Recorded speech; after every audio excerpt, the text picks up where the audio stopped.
Hello friends, myself Dr. Ashish Panchal, your biology NEET guru from Trisha Institute of Biology। बच्चों, आज हम जो chapter start करने वाले हैं वो है cell cycle and cell division. We all know that they cell क्या है बेटा, वो भी हमने वीडियो रखा हुआ है। सेल में डिफरेंट कंपोनेंट हैं कि अब सेल कैसे डिवाइड होता है बेटा, how the cell get divide. So introduction of this chapter, you all are aware that all organism, even the largest, start their life with the single cell। यानी बेटा we all know that we are the largest animal, we are the multicellular organisms, but all multicellular organisms start their life from single cell and it is known as the zygote। बेटा वो कहाँ से अपना life start करते हैं? zygote से start करेंगे। This zygote is undergoing the division, वो डिवीजन करेंगे बेटा, and after division it form the number of cell। This number of cell are grouped together and it perform as a tissue बेटा।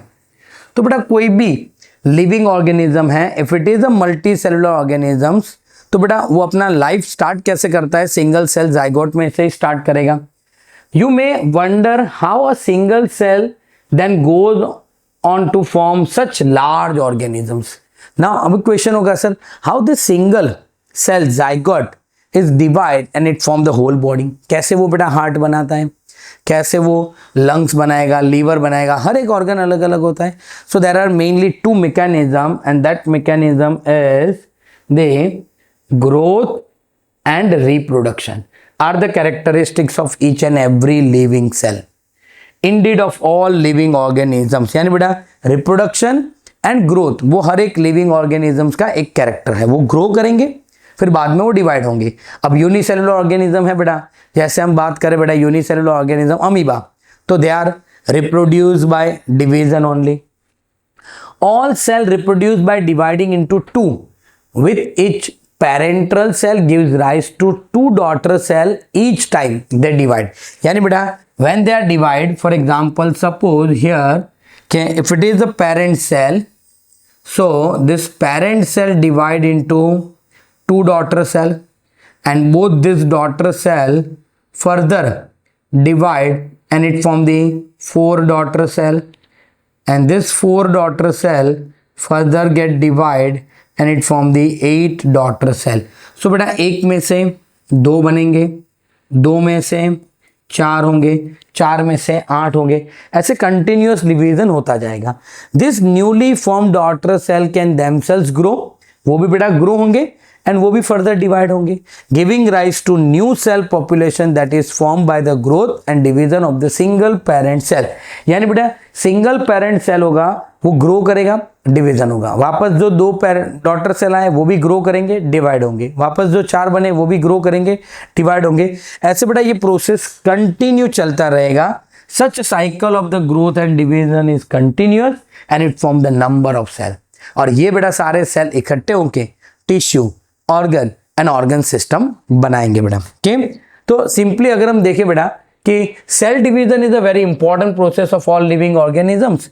During the cell division of the cell, यानी बेटा cell division में अब क्या क्या होता है? सो DNA get replicate and cell growth also takes place. यानी बेटा during the cell division cell grow करेगा, उसका डीएनए भी क्या होगा बेटा? मल्टीप्लाई होगा। Exactly all this process like cell division होगा, डीएनए रेप्लिकेशन होगा and cell growth have to takes place in the coordinated way to ensure the correct division and formation of the progeny cell containing the intact genome। यानी बेटा हर एक event जो है बेटा वो one by one होगा। जैसे कि पहले क्या होगा बेटा, अगर ये सेल है, if this cell is undergoing the division, तो पहले उसमें क्या होगा बेटा? सेल ग्रो करेगा। जैसे ही सेल ग्रोथ स्टार्ट होगा साइमल्टेनियसली उसका डीएनए भी क्या होगा बेटा? रेप्लिकेट होगा। जब डीएनए रेप्लिकेट होगा फिर जाके बेटा सेल क्या होगा? डिवाइड होगा। अब DNA replication is the most important और the crucial phase for the cell division.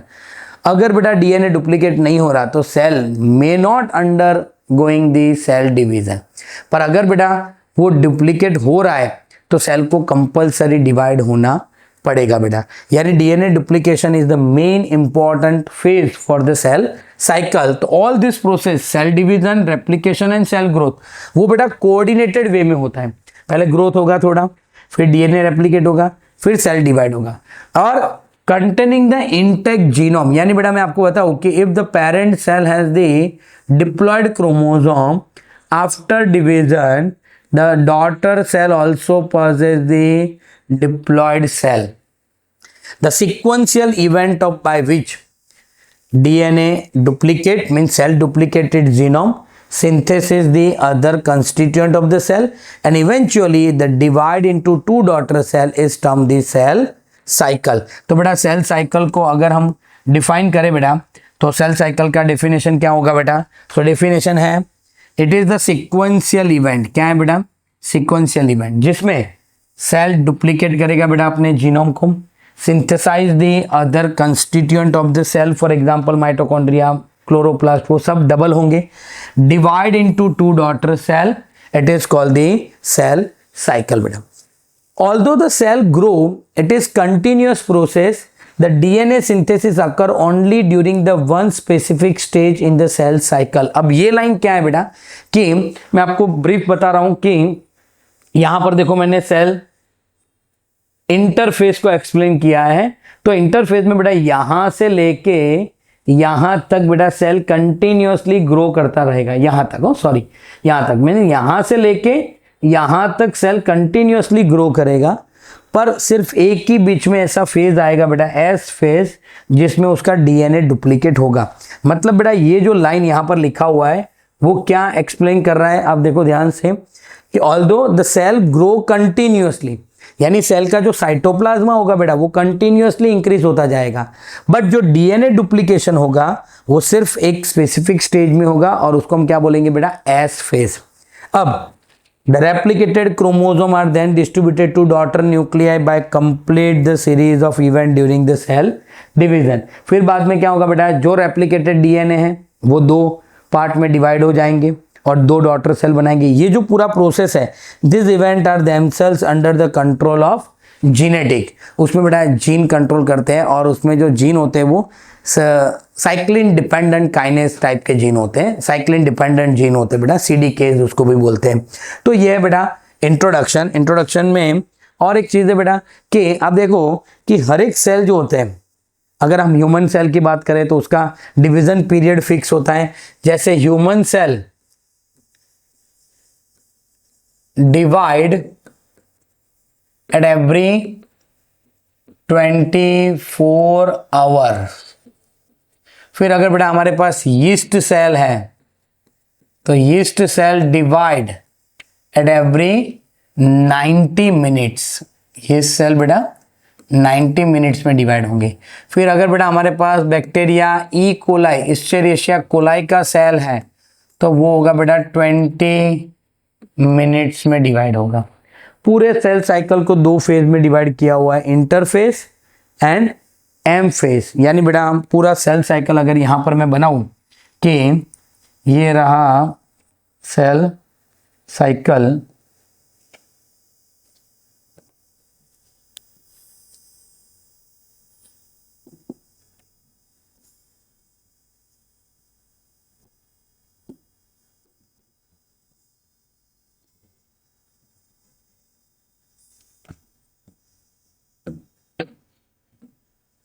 तो ये पूरा सेल साइकिल है। और ये सेल साइकिल को अगर मैं डिवाइड करूं बेटा तो ये दो फेज में डिवाइड होगा, यहां से लेके यहां तक। ये जो फेज है बेटा इसको हम इंटरफेज बोलते हैं। क्या बोलते हैं? इंटरफेज, जिसमें बेटा सेल ग्रो होता है। और ये जो फेज है उसको हम बोलते हैं डिवीजन फेज। ऑलमोस्ट 95% पार्ट जो है बेटा इंटरफेज में कवर हो जाता है, 5% पार्ट जो होता है वो डिवीजन फेज होता है। क्लियर बेटा? तो हर एक सेल जो बेटा मल्टी सेलुलर ऑर्गेनिज्म है, पर उसका डिवीजन स्टार्ट होगा बेटा सिंगल सेल से। हर एक मल्टी सेलुलर ऑर्गेनिज्म आपका लाइफ स्टार्ट करेगा सिंगल सेल से, फिर वो डिवाइड होगा, ग्रो करेगा। और सेल साइकिल में बेटा 3 इवेंट होंगे, सेल ग्रो करेंगे, डीएनए डुप्लीकेट होगा और फिर सेल डिवाइड हो जाएगा। तो ये तीनों सीक्वेंस अगर एक साथ कोऑर्डिनेशन मैनर में चल रहा है बेटा, तो उसको हम बोलेंगे सेल डिवीजन। क्लियर बेटा? तो ये हो गया हमारा introduction of cell cycle and the division.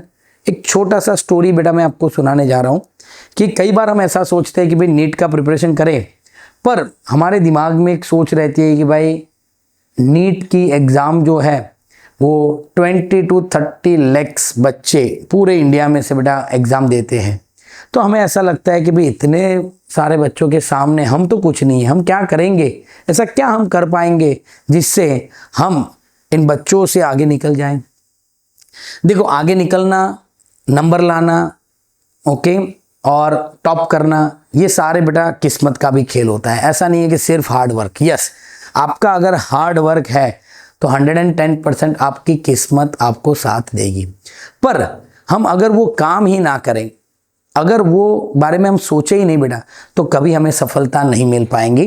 तो मैं आपको एक चीज़ बताना चाहता हूँ कि अगर आपसे हो रहा है कि नहीं हो रहा है, पर आप उसके लिए कंटिन्यूअसली अगर आप एफर्ट डालते रहोगे, तो अगर वो काम आपसे नहीं होगा ना, पर आपकी छाप, आपका जो इंप्रेशन होगा वो वहाँ जरूर आप छोड़ के जाओगे। ओके, और दूसरे जो कंपेटिटर है बेटा, उनको भी लगेगा कि नहीं, हमारे साथ भी कोई ऐसा कंपेटिटर है। यानी बेटा रिजल्ट की चिंता मत करो। आप सब लोगों को पता होगा बेटा कि कृष्ण ने महाभारत में भी बोला था कि आप परिणाम के बारे में मत सोचो, बस आपका काम है युद्ध करना। अर्जुन को ऐसा बोला था श्री कृष्ण ने। तो यहाँ पर भी मैं बेटा आपको वही चीज़ बताना चाहता हूँ कि आप एग्ज़ाम के रिजल्ट के बारे में मत सोचो, आपको सिर्फ और सिर्फ अपना काम करते रहना है। और ये पीरियड में बेटा आपका सबसे इम्पॉर्टेंट और प्रायोरिटी वाला जो वर्क है वो है सिर्फ और सिर्फ आपकी पढ़ाई।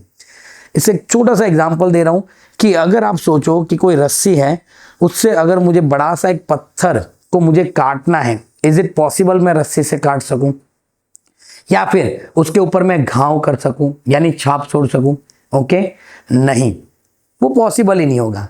पर अगर आप सोचो कि वो पत्थर को मैं कुएं के पास रख देता हूं और उसके ऊपर एक रस्सी डाल देता हूं और रस्सी के साथ में एक बाल्टी लगा देता हूं, और फिर जो गांव वाले आते हैं वो हर रोज वो बाल्टी में पानी भर के वो रस्सी से खींच रहे हैं, तो आप सोचो 1 दिन, 2 दिन, 4 दिन, ऐसा अगर 1 साल तक कंटिन्यू चलेगा बेटा, तो वो रस्सी की जो छाप होगी, जो रस्सी का इंप्रेशन होगा बेटा, वो पत्थर के ऊपर आ जाएगा और धीरे धीरे हो सकता है बेटा वो पत्थर कट भी जाए।